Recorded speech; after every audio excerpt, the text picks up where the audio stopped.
안녕하세요, 여러분. 굿모닝 행동학 진행하는 여러분의 영디 주영입니다. 자, 우리 오늘은 부정 청탁 및 금품 등의 수수 금지에 관한 법률, 김영란법이죠. 청탁 금지법에 대한 내용을 보려고 해요. 부패 방지에 관련되어진 여러 가지 법들을 제가 지난주, 이번 주에 보고 있는데 이게 다 공무원들이 부패 행위를 하지 못하도록 굉장히 여러 가지 법령 규정들을 두어서 부패 행위에 대한 정의도 이걸 예방하는 방법도 두텁게 보호하는 게 목적이라고 말씀을 드렸죠. 청탁금지법은요, 부정한 청탁이 무엇인지에 대한 내용을 되게 구체적으로 어디까지가 수수할 수 있는 금품인지, 어떤 금품은 수수할 수 없는 건지에 대한 내용을 굉장히 디테일하게 넣어놓은 법률입니다. 그래서 읽으면 좀 재밌어요. 재미있는데 뭐 재미를 느끼기 위해서 여러분이 지금 이 법률을 읽지는 않으실 것 같고요. 저랑 하나하나 따라가면서 이 법률의 구성이 어떻게 되었는지를 한번 확인해 보도록 하겠습니다. 자, 1장 총칙에 대한 내용부터 들어갈게요. 이 법은 공직자 등에 대한 부정한 청탁, 그죠? 그리고 공직자들의 금품 등의 수수, 이걸 금지하는 법입니다. 그래서 공직자가 공정한 직무를 수행할 수 있도록 하고, 공공기관에 대한 국민의 신뢰를 확보할 수 있는 것, 이런 것들을 목적으로 한다라고 써 있죠. 그래서 이 법에서는요, 당연히 공직자가 부정한 청탁을 하면, 공직자에게 부정한 청탁을 하면 안 되고, 공직자가 이들 금품을 수수하는 것을 금지하니까 어떤 게 공공기관이고, 공직자는 어떤 거고, 그래서 부정한 청탁이나 금품을 수수하는 게 어떤 것인지 이런 것들에 대한 정의가 들어갈 거란 말이에요. 그래서 공공기관에 대한 정의 나와 있죠. 당연히 중앙행정기관, 그다음 지방자치단체, 국가기관은 모두 공공기관, 공직유관단체, 공공기관, 그다음 학교법인들, 언론사가 들어가는 게 조금 특이한 내용입니다. 이전까지 있었던 공직윤리 관련한 내용들에서는 언론에 대한 내용은 들어가 있지 않은데요. 지금 보시는 이 청탁금지법에는 언론에 대한 내용이 들어가 있습니다. 공직자들은 그래서 지금 보시는 이들 기관에서 근무하는 사람들, 그래서 공무원으로 인정된 사람, 공직유관단체의 기관과 임직원, 학교 교직원이나 학교 법인 임직원, 그 다음 언론사 대표나 그 임직원들 뭐 이렇게 쭉 나와 있잖아요. 그 다음 금품, 금전, 유가증권, 우리가 보통 얘기하는 현금화시킬 수 있는 증권들을 이야기합니다. 부동산, 물품, 숙박권, 회원권, 입장권, 할인권, 초대권, 관람권, 부동산의 사용권 등 일체의 재산적 이익이 다 금품. 음식물, 주류, 골프 등의 접대, 향응 또는 교통, 숙박의 편의시설들을 제공하는 것, 채무 면제, 취업 제공, 이권 부여 등의 경제적, 유형적, 무형적, 경제적 이익들, 거기에 소속기관에 대한 내용들이 쭉 나와 있어서 결국 이 법에서 설명하고 있는 금품이 무엇인지, 이 법에서 설명하고 있는 지금 현재 부정한 청탁이 무엇인지에 대한 내용들, 이런 것들을 쭉 설명하고 있단 말이에요. 국가의 책무는요, 국가는 공직자가 공정하고 청렴하게 직무를 수행할 수 있도록 근무 여건을 조성해야 하고요. 공직자들은 사적인 이해관계에 영향을 받지 않고 직무를 공정하고 청렴하게 수령해야 한다. 이런 내용들이 나와 있습니다. 그래서 그 다음 2장의 내용을 보시면 청탁금지에 대한 내용이 나왔죠. 그래서 부정한 청탁하지 마. 그럼 뭐가 부정한 청탁인데 부정청탁을 정의해 놔야 되잖아? 그래서 거기에 대한 내용이 있는 거야. 이게 직접적으로 문제에 출제가 된 건 딱 한 번입니다. 17년 국가직 9급이고 이 문제에 대한 건 우리가 마지막에 풀어볼 거예요. 그래서 내용들을 봤더니 여러 가지 인가, 허가, 면허, 특허, 승인, 검사, 검정, 시험, 인증, 확인, 뭔가 법령의 일정한 요건들을 정해놓고 직무 관련자로부터 신청을 받아 처리하는 직무, 그러니까 국가기관이 행하는 직무에 대해서 법령 위반해서 처리하는 행위. 무언가 각종 행정처분이나 형벌 부과 등에 대해서 법령을 위반해서 감경 면제하도록 하는 행위. 이 부정한 청탁의 특징은 여러분 누가 읽어봐도 부정한 거예요. 그래서 지금 보시는 것처럼 법령을 위반해서 인사에 개입하고 싶어요. 법령을 위반해서 영향을 미치도록 하는 행위. 이런 거 들어가죠? 자, 지금 보시는 것처럼 법령을 위반해서 어떤 시험이나 공공기관이 주관하는 시험이나 선발위원, 공공기관의 의사결정에 관여하는 지위에 선정되거나 탈락되도록 하는 행위, 공공기관이 주구하는 어떤 수상이나 포상과 같은 것에 법령을 위반해서 특정한 애들이 선정되도록 하거나 탈락되도록 만들어주는 행위, 직무상의 비밀을 법령을 위반해서 누설하게 만들어주는 행위, 계약 관련돼서 법령을 위반해서 계약의 당사자로 선정되거나 탈락되도록 해주는 행위. 지금 보시면 법령을 위반해서 보조금, 장려금, 출연금, 출자금, 교부금, 기금 등에 대한 업무에 개입하도록 하거나 영향을 미치도록 해주는 행위. 그죠? 그 다음 9번에 법령에서 정하는 가격 또는 정상적인 거래적 관행에서 벗어나서. 그러면 이것도 결국 법령을 위반하는 거죠. 그죠? 학업학교의 입학 성적 수행평가 논문 심사 학위 수용에 대해 관해서 법령을 위반해서 해주는 행위, 병역 판정 건사 등의 병역 관련 업무에 법령 위반해서 처리하는 행위, 뭔가 공공기관이 실시하는 평가에 법령 위반해서 결과를 조작하는 행위, 법령을 위반해서 행정 지도나 단속이나 감사나 조사에서 선정되거나 배제되도록 만들어주는 행위. 그러니까 싹 다 보시면 뭐에 대한 얘기냐면 법령을 위반해서 잘못된 공권력을 행사할 수 있는 행위들은 다 들어간다라고 생각해 주시면 됩니다. 그게 너무너무 상세하게 들어가 있는 게 이 법의 특징이에요. 그래서 지금 보시는 15호까지 그 내용들이 쭉 나와 있습니다. 그럼에도 불구하고 다음 경우에는 이 법을 적용하지 않는데요. 여기는 괜찮은 행위예요.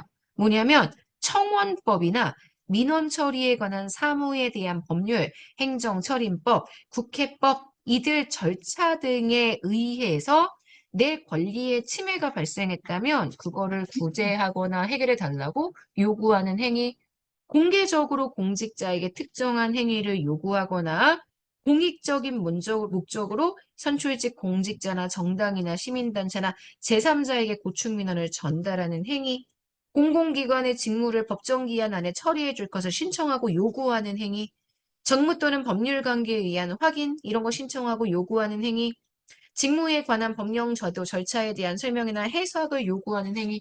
누가 봐도 이거는 우리가 국가기관에 충분히 요구할 수 있는 합법적 내용들이거든요. 그런 것들은 부정한 청탁이 아니지만 그게 아닌 나머지 여기까지의 내용들이 모두 부정한 청탁에 대한 것들을 정리하고 있는 내용이다. 이렇게 설명을 해줄 수가 있습니다. 자, 그러면 그 다음 금품 등의 수수 금지 나와 있죠? 네, 금품 등 수수 금지에서 제일 많이 나오는데요. 제8조의 1항입니다. 공직자 등은 직무 관련 여부, 기부, 후원, 징역, 명목에 관계없이 이게 설사 기부나 후원이라는 좀 좋은 목적의 돈이라고 하더라도 동일인에게 1회 100만 원, 매 회계연도 300만 원 초과하는 금품을 받거나 요구, 약속해서는 안 된다. 직무의 대가성열에 불문하고 1항에서 정해져 있는 금품에 대해서 요구 약속해서는 안 된다. 그래서 이런 내용들이 쭉 나와 있는 것을 확인하실 수 있습니다. 그래서 여기 지금 보시게 되면은요. 지금 2호 나와 있죠. 원활한 직무 수행 또는 사교 의뢰 또는 부조의 목적으로 제공되는 음식물, 경조사비, 선물 등으로 대통령령이 정하는 가액 범위 내에 대한 금품을 수수를 금지하는 금품에 해당하지 않는다. 그러니까 지금 이 법의 취지를 보시면 여기는 안 돼요. 여기서부터는 예외적으로 가능한 내용들이 쭉 들어가 있습니다. 근데 읽어보시면 다 누구나 알 수 있는 것들이에요. 여기 5호 보이세요? 공직자 등과 관련해서 상조회, 동호회인, 동창회, 향후회, 친목회, 종교단체, 사회단체, 기타 정하는 기준에 따라서 구성원들에게 제공하는 금품 등 및 그 소속 구성원 등 공직자 등과 특별히 장기적 지속적인 친분 관계를 맺고 있어. 공직자와 장기적으로 친분 관계를 맺고 있는 누군가가 있는데 질병, 재난 등으로 공직자가 어려워지면 그때 도와주기 위한 목적으로 금품 등 제공할 수 있잖아. 이런 것들은 가능하다라고 얘기를 하는 거죠. 이게 금품 등의 수수 금지에 관한 내용들입니다. 그래서 거기에 나와 있는 그 모든 내용들이 쭉 들어가 있고요.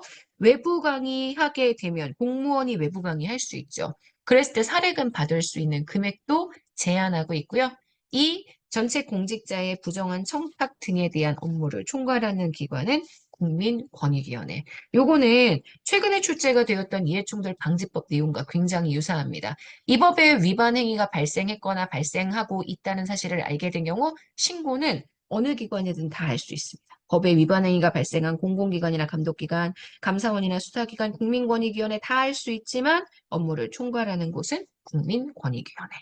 자, 마지막으로요. 부정청탁 및 금품 등 수수 금지에 관한 법률 시행령의 별표 1번입니다. 이게 뭐냐면 가능한 정말 음식물, 경조사비, 선물 등의 가액 범위 관련한 내용들입니다. 음식물은 3만 원, 경조사비의 축의금, 조의금은 5만 원, 축의금, 조의금을 대신하는 화환, 조화는 10만 원. 선물은 아시겠지만 금품을 제외한 일체의 물품, 상품권, 물품이나 용역을 교환할 수 있는 상품권만 들어갑니다. 자, 그리고 그 밖에 이에 준하는 것들 5만 원까지. 그러니까 유가증권은 불가능하고요. 우리가 보통 이야기하는 상품권, 땅 물품을 정해서 진행하게 되는 상품권들만 들어가게 되고요. 농수산물에 관련된 내용으로는 농수산물, 농수산 가공품 상품권도 들어갑니다. 농수산물에 대해서는 15만 원 들어가 있는 것 확인하실 수 있죠? 근데 이게 명절 기간 때에는 30만 원까지. 그래서 지금 보시는 이런 선물까지만 가능하다라고 되어 있죠. 여기 나와 있는 내용들, 지금 금전이나 유가증권 이런 것들은 실제 공직자들이 받을 수 없는 선물이 된다. 이렇게 정리를 해주셔야 합니다. 자, 그럼 문제에 대한 내용 한번 보도록 할까요? 2017년 국가직 9급에서 출제가 되었던 문제입니다. 부정청탁 및 금품 등 수수 금지에 관한 법률상 금지하는 부정청탁. 각급 학교의 입학, 성적, 수행평가 등의 업무에 관해서 그래, 이게 포인트라고 했잖아. 법령을 위반해서 처리 조작하도록 하면 이건 부정한 청탁이고. 공공기관이 주관하는 세 번째, 각종 수상, 포상, 우수기관의 선정, 우수자의 선발에 관해서 법령을 위반해서 법령 위반해서 특정한 개인이나 단체 법인이 선정 탈락되도록 하는 행위, 채용 승진 전보 등 공직자 등의 인사에 관해서 법령을 위반하거나 개입하거나 영향을 미치도록 하는 행위, 다 법령을 위반하는 행위고요. 부정한 청탁에 해당하지 않는 건 누구나 상식적으로 봤을 때 할 수 있는 것. 내가 공개적으로 내가 비공개적이 아니라 공개적으로 공직자에게 특정한 행위를 요구한다라고 한다면 이건 부정한 청탁이 아니라고 말씀을 드렸었습니다. 그래서 문제의 정답은 2번. 이렇게 접근을 해주시는 겁니다. 사실 법령의 내용을 다 읽어보고 이걸 다 외우는 건 쉽지가 않지만 항상 제가 말씀드렸던 것처럼 법령의 취지 이런 것들을 기억하셔서 특정한 조문들, 특히 기출되어진 조문들이 필기노트라든지 또는 요약집이라든지 이런 책들에 들어가 있으니까 그것들을 이 법률의 내용들과 함께 크로스로 체킹하면서 정리를 해주시면 훨씬 더 내용을 잘 공부할 수 있을 것 같아요. 자, 여기까지 해서 우리 오늘 청탁금지법 내용들 다 마무리를 했습니다. 여러분 오늘 하루 정말 좋은 하루 보내시고요. 내일부터는 국회직 8급 문제들로 한번 문제를 풀어보도록 하겠습니다. 오늘 하루 정말 여러분 거예요. 내일 아침에 만날게요. 안녕.